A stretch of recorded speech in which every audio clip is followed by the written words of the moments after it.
जी student, सो यहाँ पर हम लोग डिस्कस कर रहे थे कि भाई यहाँ पर ये एरर क्यों आ रहा था। जो इससे प्रीवियस एग्जांपल हमने डिफॉल्ट कंस्ट्रक्टर के लिए की थी, उसका मतलब ये था कि भाई कंस्ट्रक्टर लाइफ साइकिल कहते हैं उसको, कि भाई कंस्ट्रक्टर की लाइफ साइकिल क्या होती है कि भाई सबसे पहले जिस क्लास का भी ऑब्जेक्ट क्रिएट होता है ना, तो उसका कंपाइलर जो है उसका कंस्ट्रक्टर रीड करने से पहले ये चेक करता है कि आइदर वो वाली क्लास किसी और से इनहेरिट तो नहीं हो रही। अगर वो किसी से इनहेरिट हो रही है तो सबसे पहले ये देखता है कि भाई कौन से क्लास से इनहेरिट होती है, उसके कंस्ट्रक्टर पे चले जाता है और उसके कंस्ट्रक्टर को इम्प्लीमेंट कर देता है। लेकिन अब यहाँ पे कंडीशन ये है कि भाई हमारे पास हार्डवेयर क्लास थी, उसके अंदर कंस्ट्रक्टर उसका अपना डिफॉल्ट कंस्ट्रक्टर था, लेकिन जो जिस क्लास से वो इनहेरिट हुआ हुआ है यानी प्रोडक्ट की क्लास में वो अगर इनहेरिट हुआ हुआ है तो इसका मतलब ये है कि उसके पास जो है वो एक पैरामीटराइज कंस्ट्रक्टर है। तो यहाँ पे ऑटोमेटिकली हार्डवेयर पे एक एरर आ गया और यहाँ पे एरर क्या दे रहा है कि भाई जो कॉम के अंदर इन्वेंट्री के अंदर जो प्रोडक्ट की क्लास है does not contain the constructor that zero argument. तो जब हमने हैमर का ऑब्जेक्ट क्रिएट किया यानी हार्डवेयर का ऑब्जेक्ट क्रिएट किया, भाई अननेसेसरी माइक बंद कर दिया करो आप लोग।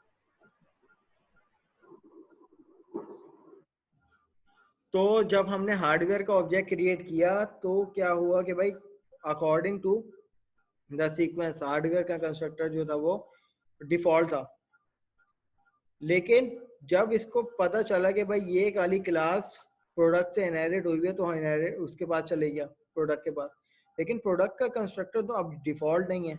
इसको कहते हैं हम लोग parameterise constructor life cycle, constructor parameter life cycle. कि भाई अब जो हमारे पास पेरेंट का हार्डवेयर की क्लास जो कि प्रोडक्ट से इनहेरिट है, तो पेरेंट क्लास में एक कंस्ट्रक्टर है जो कि आर्गुमेंट मांग रहा है, लेकिन इधर तो हम लोग आर्गुमेंट दे ही नहीं सकते। तो फिर हम क्या करते हैं कि अगर हमें इसके कंस्ट्रक्टर को हार्डवेयर के ऑब्जेक्ट के थ्रू चलाना होता है तो हम क्या करते हैं कि कॉलन लगाते हैं और एक बेस का कीवर्ड यूज होता है। सही है। फिर बेस के कीवर्ड में बेस का क्या काम करता है, देखो जैसे मैंने बेस लिखा, यहाँ पे मैंने कोई प्रोडक्ट की क्लास में लिखी ना कुछ लिखा, तो वो पहले तो मुझे ये बताओ कि बेस क्लास क्या होती है। बेस क्लास हमारी पेरेंट क्लास होती है। तो अब हार्डवेयर और प्रोडक्ट के दरमियान अगर देखा जाए तो हमारी बेस क्लास कौन सी है, प्रोडक्ट की है। तो अब देखो इसी के नीचे इंटेलिजेंस शो हो रही है, प्रोडक्ट की क्लास का एक कंस्ट्रक्टर है प्रोडक्ट जो कि अपने पास एक आर्गुमेंट ले रहा है। तो अब आप क्या काम करोगे कि भाई क्या इसके अंदर भी पैरामीटर पास करने पड़ेंगे या नहीं। मैंने तो ये लिख दिया कि भाई बेस, और इधर अगर हम लोग कोई भी आर्गुमेंट देते हैं लाइक 12 दे दिया हमने, तो अब क्या कहानी होगी। और अगर मैं यहाँ पर प्रोडक्ट लिखता हूँ कंसोल और राइट लाइन, यहाँ पे लिखता हूँ आईडी, तो ये काम मैंने सही किया है।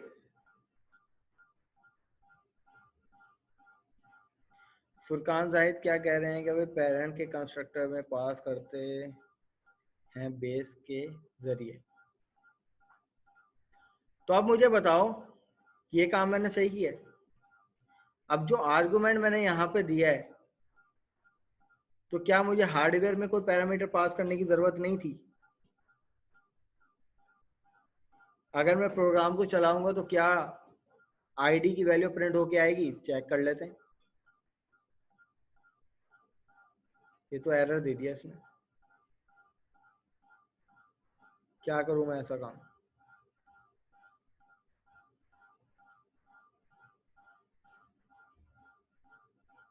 कहाँ पे पैरामीटर पास करूं, यही मैं पूछना चाह रहा सर हूँ। हार्डवेयर के कंस्ट्रक्टर में। हार्डवेयर के कंस्ट्रक्टर में वही सेम टाइप का पैरामीटर होना चाहिए। जी सर। मैंने कर दिया ए इसको भी। अब मैंने यहाँ पर वैल्यू दे दी। अब बेस में 12 देने की जरूरत है मुझे, बेस में क्या दूं। बेस में मैंने ए दे दिया, सही है। और उसके बाद यहाँ पर मैंने वैल्यू दे दी 12, प्रिंट होगी।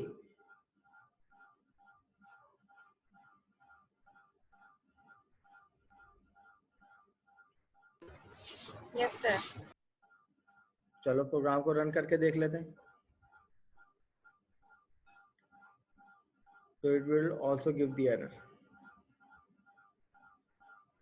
इसलिए एरर दे रहा है क्योंकि ये था। चलो हम इसको कमेंट आउट कर देते हैं, क्योंकि ये और क्लासेस भी हैं जो कि इससे इनहेरिट हुई हुई हैं। हम इसको क्या कर देते हैं, कमेंट आउट कर देते हैं। तो अब यहाँ पे अपने प्रोग्राम को बिल्ड करके कंपाइल करके चला के देखते हैं। अब ये सक्सेसफुली बिल्ड हो गया, तो अब इसलिए चलना चाहिए। तो ये आ गई 12 वैल्यू किसकी है भाई, ये पेरेंट क्लास की है। और हार्डवेयर के थ्रू हम लोग क्या दे रहे हैं, पेरेंट को वैल्यू दे रहे हैं। ठीक है, तो जब भी ऐसी कोई कंडीशन आए कि आपको अगर पेरेंट के चाइल्ड के थ्रू अगर पेरेंट में कोई वैल्यू देनी है, तो आप क्या करते हो कि उसी के कंस्ट्रक्टर में उसी टाइप के, उसी जरूरी नहीं है उसी नेम का दो, लेकिन उसी टाइप का वेरिएबल उतने नंबर ऑफ पैरामीटर आपको पास करने होते हैं। और ये बेस का कीवर्ड इंडिकेट करता है बना ही बेस क्लास के लिए, पेरेंट क्लास के लिए। जो बेस का कीवर्ड है वो बना ही पेरेंट क्लास के लिए है, और वो ऑटोमेटिकली क्या करता है, यहाँ पे देखो इंटेलिजेंस में लिखा हुआ है।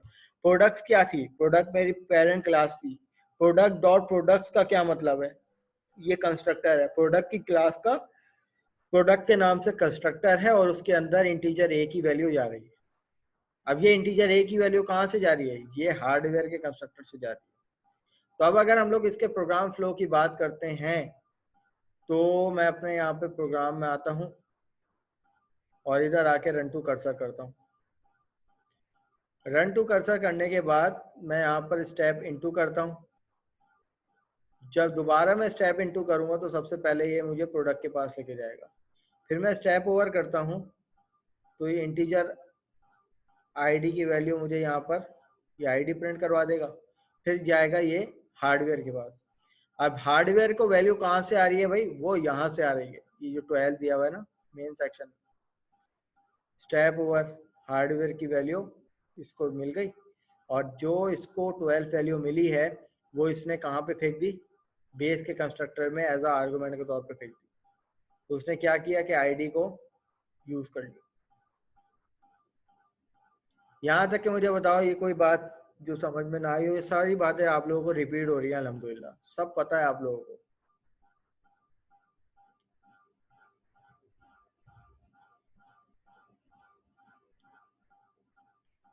ठीक है, अब क्लास यहाँ पर मुझे एक बात बताओ कि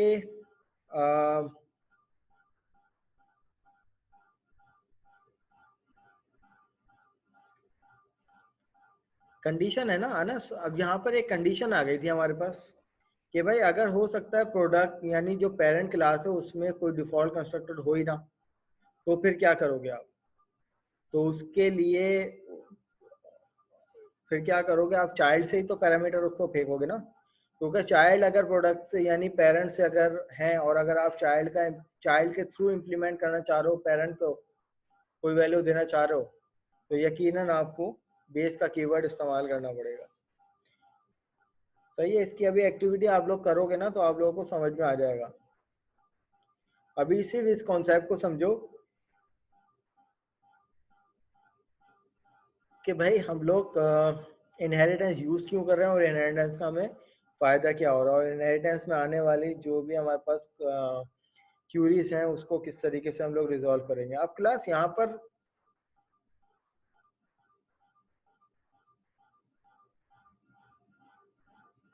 हाँ असाइनमेंट लोड करेंगे तो समझ में आएगा, वरना उसे वही थोड़ी आती है।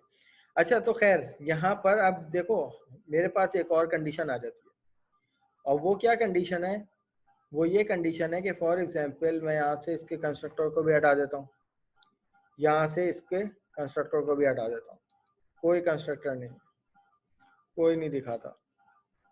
सही है, अब यहाँ पर एक मेथड बना लेते हैं पब्लिक वॉइड शो के नाम से, और उसके अंदर मैं यहाँ पर लिख देता हूँ ये मेथड है किसका, हार्डवेयर का। और इसी मेथड को मैं यहाँ पर कॉपी करके प्रोडक्ट में भी बना देता हूँ, और यहाँ पर मैं लिखता हूँ हैमर डॉट करने के बाद शो। अब ये मुझे बताओ कि कौन सा शो चलेगा। एक ही चलेगा बस, वो वाला जो मैं पैर यहाँ पे उसमें लगाया करता हुआ हूँ चाइल्ड में। प्रोडक्ट। कंपाइलर को कैसे समझाओगे? हार्डवेयर चलेगा, वो खुद ही समझदार है सर। नहीं नहीं नहीं नहीं, ऐसा नहीं है। कंपाइलर भी हमने खुद ही नहीं बनाया है, इंसान की अपनी बनाई हुई इजाद है, इंसान को पता होना चाहिए। अब हैमर का चलेगा शो का मेथड, ये आप कैसे बता सकते हो? क्योंकि हैमर हार्डवेयर की क्लास तो भाई वो प्रोडक्ट की क्लास से इनहेरिट हुई हुई थी ना।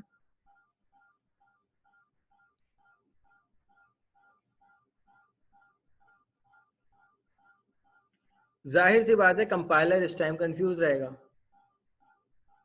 कंफ्यूज भी नहीं होगा, कंपाइलर सबसे पहले ये देखेगा कि भाई हार्डवेयर यानी ये जो शो का मेथड जो है वो नियर बाय किसके है। समझ में आ रही है? इस वर्ड को समझना, नियर बाय।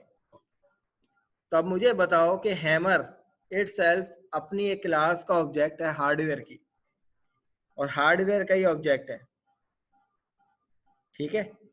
तो ये मेरे पास तो लेके आ जाएगा हार्डवेयर, ठीक है, क्योंकि इस टाइम ये नियर बाय किसके है, हार्डवेयर। लेकिन क्लास अगर मैं यहाँ से, ये देखो एक वार्निंग भी इसने जनरेट की हुई है, और ये वार्निंग क्या है, hide inherit member use the. अब मैं अगर फॉर एग्जांपल, कंपाइलर इस टाइम कंफ्यूज है कि भाई शो का मेथड तो हार्डवेयर में भी था, शो का मेथड इसकी पेरेंट क्लास में भी था। तो कंपाइलर को क्लेरिफाई करने के लिए आप यहाँ पर एक कीवर्ड लगाओगे न्यू। न्यू का कीवर्ड से क्या होगा कि आपके पास ये वार्निंग जो है वो खत्म हो जाएगी। जब आप इसको बिल्ड करोगे तो अब आपके पास ये वार्निंग खत्म हो जाएगी। अब कंपाइलर को क्लियर है कि भाई ये जो शो का मेथड है वो इटसेल्फ हार्डवेयर के लिए एक न्यू मेथड है, और प्रोडक्ट का भी वो एक अपना मेथड है। अब कंपाइलर को इस न्यू के कीवर्ड से क्या कंफ्यूजन दूर हो गई कि हाँ भाई ये जो शो का मेथड है, अब वो मैं इसमें ये कंफ्यूज नहीं हूँ कि भाई ये प्रोडक्ट का है या तो ये हार्डवेयर का है। तो ये न्यू के कीवर्ड से इसने इस मेथड को न्यूली सेपरेट कर दिया, किसके लिए, इसके लिए। लेकिन क्लास मैं यहाँ पर इस वार्निंग को तो मैंने हटा दिया न्यू के कीवर्ड से, लेकिन अगर मैं इस मेथड को ही हटा दूं तो देखो यहाँ पे कोई मेरे पास एरर नहीं आया। अब मुझे बताओ कि यहाँ पर क्या कहानी होगी।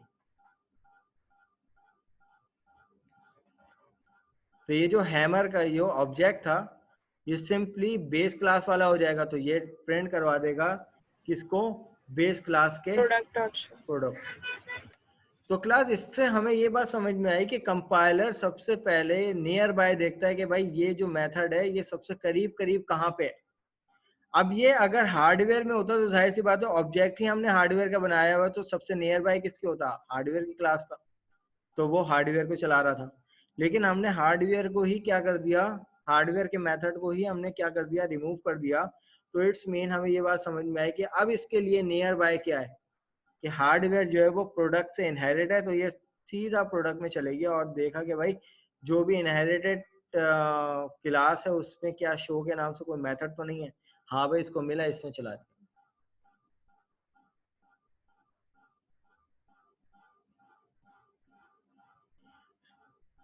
हाँ रेफरेंस भी तो दे रहा था ना।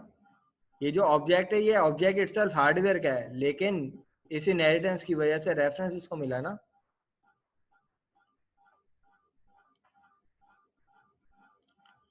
ठीक है भाई, यहां तक एक्नॉलेज करो कोई बात जो ना समझ में आई हो।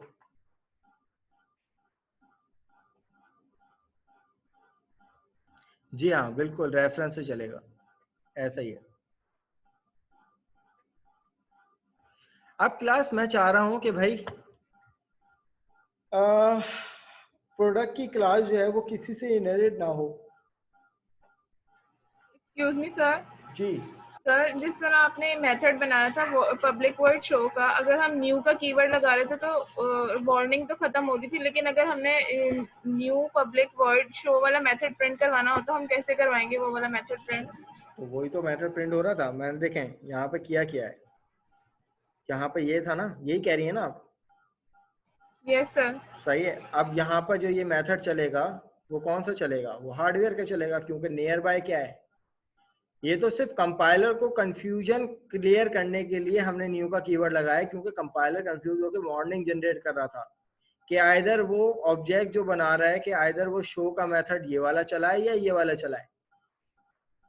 ठीक है, तो उस वार्निंग के बावजूद भी वो नियर बाय देख रहा था कि नियर बाय कौन सा है।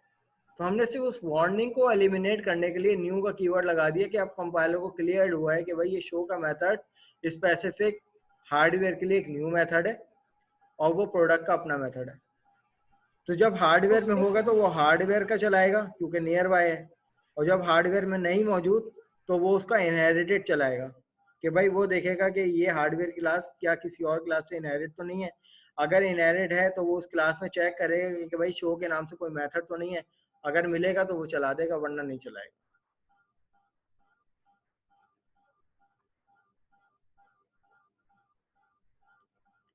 अच्छा, अब यहाँ पर अंसार अली कह रहे हैं कि सर अगर हमें प्रोडक्ट का मेथड चलाने के लिए क्या काम करना पड़ेगा। हाँ, तो यहाँ पे क्या काम करना पड़ेगा प्रोडक्ट का मेथड चलाने के लिए? सर मेरे को एक बात समझ में नहीं आ रही। कौन बात कर रहे हैं? अनस? अब्दुल्ला हूँ सर, अब्दुल्ला। सर ये आप बोल रहे थे कि सर पहले बेस क्लास कॉल होती है, सर मेथड भी तो फिर कॉल होना चाहिए ना उसी का, जैसे जैसे एट्रीब्यूट्स कॉल हो जाते हैं पहले, सर मेथड भी पहले देखो, मेथड को हमेशा ऑब्जेक्ट चाहिए। जो तुम कह रहे हो ना बेस क्लास कॉल हो रही है, तो वो तो कंस्ट्रक्टर से रिलेटेड है ना, क्योंकि इस लाइन के बाद तो कंस्ट्रक्टर पे इम्प्लीमेंटेशन होती है ना। अगर हमें मेथड चलाना है तो मेथड को हमें इस ऑब्जेक्ट से इन्वोक करना पड़ेगा ना। नहीं आई समझ में? सही है, सही आ गई सर। हाँ, तो अब यहाँ पे मुझे बताओ अंसार, जो एक सवाल पूछ रहे हैं, इंटरेस्टिंग सवाल है कि अगर मुझे इसी कंडीशन पे रहते हुए प्रोडक्ट का मेथड चलाना है तो how is it possible? Sir वो बेस डॉट शो का मेथड कॉल करवाएंगे। यहाँ पे लिखूंगा बेस, यहाँ पे करूंगा बेस, यहाँ पे मेन में क्या करूंगा? हाँ, क्या करूंगा? Base dot show. Sir main में नहीं करेंगे, यहाँ जहाँ console dot right line hardware लिखा है ना उसके ऊपर करें। इधर नीचे सर, मतलब ब्रैकेट बॉडी में करें, बॉडी में क्या करूं? बेस डॉट शो, ये करूं? जी। तो अब ये चल जाएगा, तो यहाँ पे आ जाएगा मेरे पास हैमर डॉट करने के बाद शो।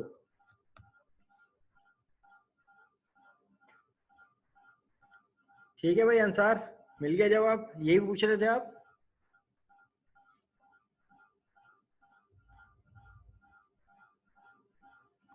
Yes sir. ठीक है, तो अब आप लोगों को ये बात भी समझ में आ गई। अब अगर मैं आप लोगों से इनहेरिटेंस की टाइप पे आ जाऊं, तो ये तो हमने समझ लिया कि भाई ये इनहेरिटेंस होती है। अब इनहेरिटेंस की टाइप कौन कौन सी होती है भाई? एक होती है हमारे पास सिंगल इनहेरिटेंस, एक होती है हमारे पास मल्टी लेवल इनहेरिटेंस। वो क्या होती है? लेवल वाइज इनहेरिटेंस का क्या मतलब है? सर मल्टी लेवल में ये होता है कि जैसे फादर है, फिर ग्रैंडफादर है, फादर है, फिर सन है। सही है, ये भी सिंगल तौर पे इनहेरिटेड होती हैं, लेकिन इनके लेवल्स बन जाते हैं।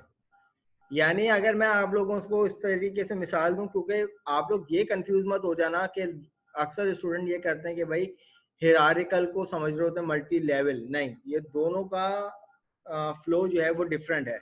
मैंने हिरारिकल के बारे में क्या बताया था? एक पेरेंट के मल्टीपल चाइल्ड, एक पेरेंट के मल्टीपल चाइल्ड। तो वो जो मल्टीपल चाइल्ड हैं वो सब, उन सब की नोट किस में ज्वाइन हो रही है? एक पेरेंट पे, एक सिंगल पेरेंट पे। ये हिरारिकल है। ठीक है, मल्टी लेवल का क्या मतलब है? इसकी मिसाल इस तरीके से देता हूं कि देखो कि अगर मैं आपके थ्योरी के टीचर को अच्छी तरीके से जानता हूँ, मेरी बहुत अच्छी सलाम दुआ है, मैं जो हूँ ना उठना बैठना है, चाय वाय पीते हैं सब, ठीक है। तो इससे आप लोगों ने अंदाजा लगाया कि यार थ्योरी के टीचर तो बड़ा कड़क चलता है हमारे साथ, तो आप क्या करोगे भाई, मैं जो हूँ आप लोगों के साथ जो है ना दोस्ती यारी में हूँ। आप लोग ये सोचोगे कि यार सर अफान से बात कर ली जाए तो ऑटोमेटिकली हमारा काम हो जाएगा थ्योरी के टीचर वाला। ठीक है भाई, तो अब तुम्हारा मुझसे बात करने का क्या मतलब कि मेरा ऑलरेडी किसी और से अच्छी तरीके से लिंक है। यानी मैं अगर आपके थ्योरी के टीचर को जानता हूं तो इसलिए आपने क्या बनाया, सेटिंग बनाई। बिल्कुल ऐसे ही है, अनस कह रहे हैं सेटिंग बनेगी। तो ये सेटिंग कैसे बनाओगे, लेवल वाइज। आप डायरेक्ट थ्योरी के टीचर के पास नहीं जा रहे, आप मेरे पास आ रहे हो और मेरा लेवल किससे बना हुआ है, थ्योरी के टीचर से लिंक है। तो थ्योरी का टीचर इनहेरिट हुआ है मुझसे, मैं इनहेरिट हुआ हूँ थ्योरी के टीचर से, और आप लोग मुझसे इनहेरिट हो रहे हो लेवल वाइज। तो इस चीज को क्लास प्लीज मिक्सअप नहीं कर देना हिरार्कल के साथ। इसमें कोई सिंगल पेरेंट नहीं है। मेरा पेरेंट कौन हुआ, मेरा थ्योरी का टीचर, ठीक है। और आप लोग कौन हुए, मेरे पेरेंट। और आप लोगों से पेरेंट कौन हुआ कि आप लोग क्लास में अपने डिस्ट्रीब्यूट कर दो कि यार ये काम हो गया, ये काम हो गया, कोई भी अनाउंसमेंट। यानी यूं समझ लो थ्योरी का टीचर का असिस्टेंट कौन, मैं। मेरा असिस्टेंट कौन, मेरा सीआर। और मेरे सीआर के नीचे कौन आप सब ठीक है। तो ये है लेवल वाइज। तो जैसे एग्जाम्पल दी जिसने भी दी है, बहुत अच्छी एग्जाम्पल है कि भाई पहले ग्रैंडफादर, ग्रैंडफादर से ड्राइव होते हैं आपके पेरेंट। सही है, आपका डायरेक्ट आपके ग्रैंडफादर से कोई ताल्लुक नहीं था जब तक कि आपके पेरेंट्स ना हो। जब आपके पेरेंट नहीं है तो आपका वजूद ही नहीं है। तो आपके ग्रैंडफादर से आपके पेरेंट, आपके पेरेंट से आप, फिर आपसे आपके चाइल्ड, आपके चाइल्ड से उनके चाइल्ड। ठीक है, तो ये लेवल वाइज इनहेरिटेंस। अब मैं अगर आप लोगों से मिसाल दूं, क्या मैं ये कह सकता हूं कि आप लोग डायरेक्ट मेरे पास, आप लोग डायरेक्ट अपनी थ्योरी के टीचर के पास नहीं गए, आप लोग मेरे पास आए हो, तो क्या मैं ये कह सकता हूँ आपका थ्योरी के टीचर से कोई ताल्लुक नहीं है? क्या ये बात कहना सही है, गलत है? क्या मैं ये कह सकता हूँ कि अगर आपका ताल्लुक आपके पेरेंट्स है, आपका ताल्लुक आपके ग्रैंडफादर से नहीं हो सकता? ये बात भी बिल्कुल फॉल्स है। लेवल वाइज इनहेरिटेंस हो रही है, लेकिन इसका हरगिज मतलब ये नहीं है कि जो सबसे आखिरी की जो खुरचन है उसका ताल्लुक टॉप वाले बंदे से नहीं हो। उसका होगा ताल्लुक, लेकिन लेवल वाइज है। ठीक है, कि आपके और आपके ग्रैंडफादर के दरमियान, सही है, आपका पेरेंट का एक लेवल है। सही है, आपके पेरेंट हैं तो आपके ग्रैंडफादर हैं, या आपके ग्रैंडफादर के भी चाइल्ड हैं तो आप हैं। तो ये लेवल वाइज इनहेरिटेंस। तो क्लास इसको कंफ्यूज मत करना। हिरार्कल में क्या होता है कि एक पेरेंट के मल्टीपल चाइल्ड, लेकिन लेवल में हरगिज ऐसा नहीं हो रहा। दादा के चाइल्ड कौन है, आपके पेरेंट। सही है, आपके पेरेंट के चाइल्ड कौन है, आप। और आपके चाइल्ड फर्दर, और उनके चाइल्ड फर्दर। ये लेवल वाइज इनहेरिटेंस है। और कौन सी टाइप होती है, multiple inheritance. Real world scenario में मुझे बताओ मल्टीपल इनहेरिटेंस का क्या मतलब है। अब ये हमें नहीं पता कि सी शार्प में कैसे करते हैं, क्या करते हैं, किस तरीके से। मैं यहाँ पर सिर्फ ये कॉन्सेप्ट पूछना चाह रहा हूँ, मल्टीपल इनहेरिटेंस का क्या क्या अप्रोच क्या है। कोई ऑडियो में बता दे भाई। सर मल्टीपल इनहेरिटेंस में ये होता है कि दो पेरेंट्स होते हैं और एक चाइल्ड होता है, जिसकी वजह से कंपाइलर कंफ्यूज हो जाता है। सही है, यानी अगर हम लोग सिनेरियो में बात करें, मल्टीपल इनहेरिटेंस आपके अपने घर में मौजूद है, आपके अम्मी और आपके अब्बू। सही है, आप अगर सिंगल चाइल्ड की बात करते हो तो इट्स सेल्फ चाइल्ड कौन है, आप। और आपके दो पेरेंट हैं, एक फादर और एक mother. That is the concept of multiple inheritance. और मल्टीपल इनहेरिटेंस का कॉन्सेप्ट बेसिकली ये है कि अगर मैं यहाँ से इसी से रिलेटेड मैं ले लूँ एग्जाम्पल,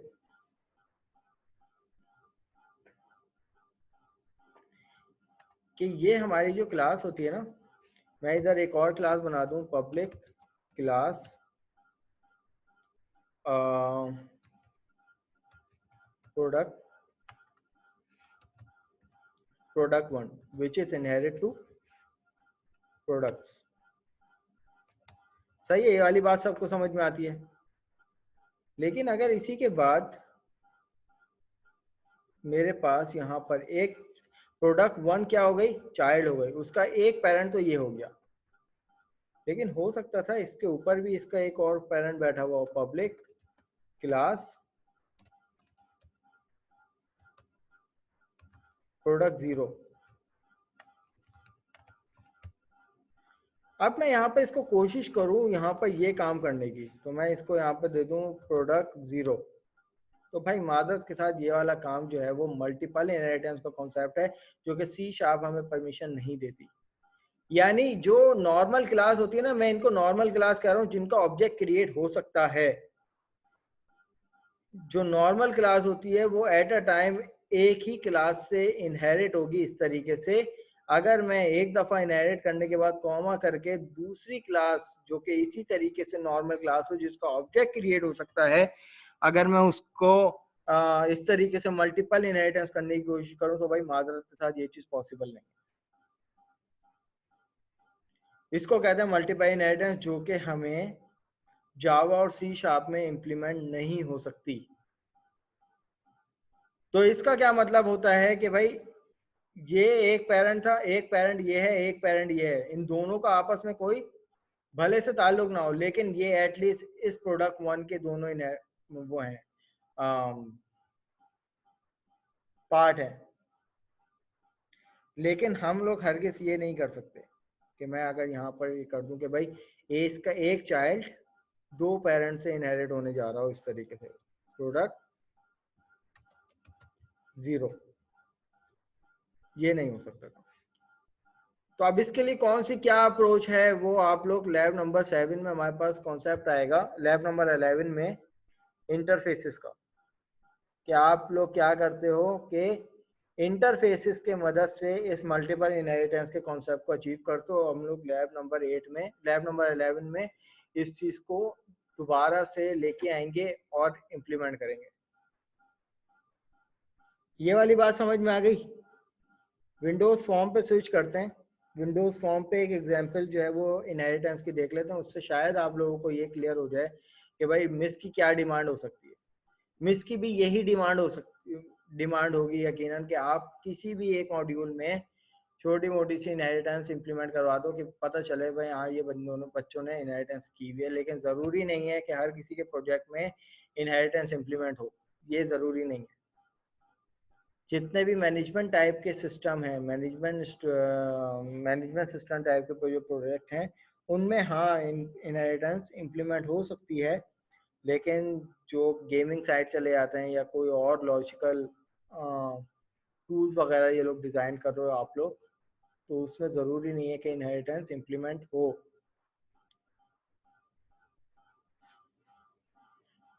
तो यहाँ तक कि मुझे एक्नॉलेज करो भाई, टाइप समझ में आ गई, टाइप क्या हो सकती हैं, और इसी तरीके से इनहेरिटेंस अचीव किस तरीके से हो रही है। तो मैं यहाँ पे इसको क्लोज कर देता हूँ और अपने विंडोज फॉर्म पे आते हैं।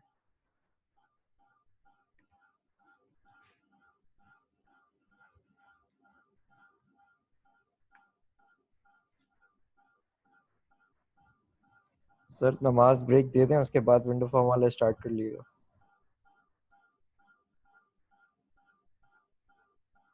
जी हाँ, टास्क भी मैं जाहिर सी बात है विंडोज फॉर्म पे ही दूंगा। देखो विंडोज फॉर्म पे कोई हाई फाई कोडिंग नहीं है। आप लोग ये समझते हो कि पता नहीं क्या हाई फाई तोप चीज़ है, नहीं। जो कंसोल पे इम्प्लीमेंट किया है वो विंडोज फॉर्म पे इम्प्लीमेंट कर लेंगे, बस उसमें वहाँ पे आपके पास कंट्रोल्स आ जाएंगे। चलो विंडोज फॉर्म जो है वो तुम लोग ब्रेक ले लो, ब्रेक के बाद जो है वो उसको इम्प्लीमेंट कर लेना। अभी हाँ, सिविक और मेहरान का फर्क है बस तो अभी जो है वो 1:45 हो रहे हैं, तो तुम लोग आ जाओ 2:05 तक, ठीक है?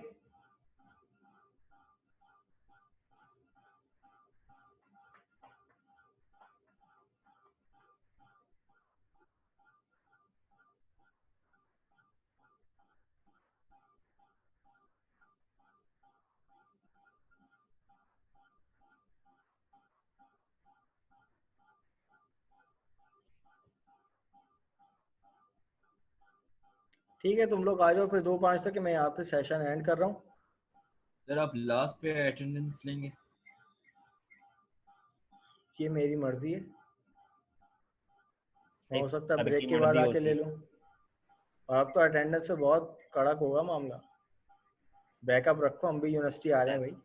टाई लगा लिए सर आपने, अब क्या पागल। भाई जाहिर सी बात है, अब तो नॉट कमिंग स्लो भाई। Yes sir.